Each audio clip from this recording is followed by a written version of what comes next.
මං ඔයාගෙන් දෙයක් අහන්නද?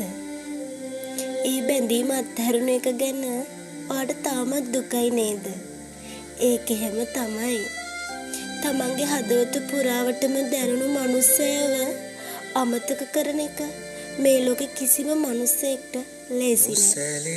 මං දන්නවා ඔයා අයිතියක් ගැන පුංචි බලාපොරොත්තුවක්වත් නැතුව හුස්මටත් වඩා එයාට ආදරේ කරන්න ඇති. ඔයාට රිදෙන බව දැනම එයාගේ ජීවිතේ ලස්සන කරන ඔයා මහ ගොඩක් මහන්සි වෙන්න ඇති.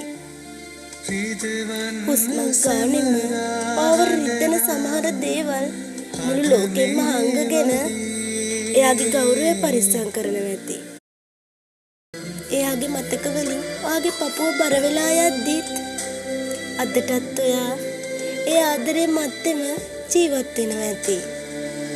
අවසානයේදී ඔයාගේ හදවත දරුණු විදියට බිඳලා යද්දිත් ඔයාගේ ජීවිතය ඇතුලේ මල් පිපෙන්න කියලා විතරක්ම ප්‍රාර්ථනා කරනවා ඇති. ඔයා දන්නවද? එහෙම ආදරය කරන මිනිස්සු තමයි ආදරය කියන්නේ මොකක්ද කියලා හරියටම දන්නේ. ආදරය ඇතුලේ බිඳුණු මිනිසෙක් වෙන එක ඇත්තටම ආශිර්වාදයක්. දැන් ඔයා දන්නවා එක හිතක් මැත්තේ මැරෙනකම්ම ජීවත් වෙන්න.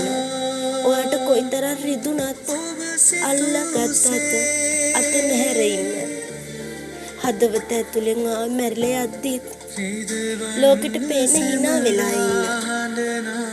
ඉතින් ජීවිතේ ලස්සනම පාඩම ඔයාට කියලා දුන්නු මේ මිනිස්සයාට හදවතින්ම ආශිර්වාද කරලා දැන් ඔයා නවතින්න. ඔයා වෙනුවෙන් ජීවත් වෙන්න පටන් ගන්න. එයාව අමතක කරන්න නෙවෙයි.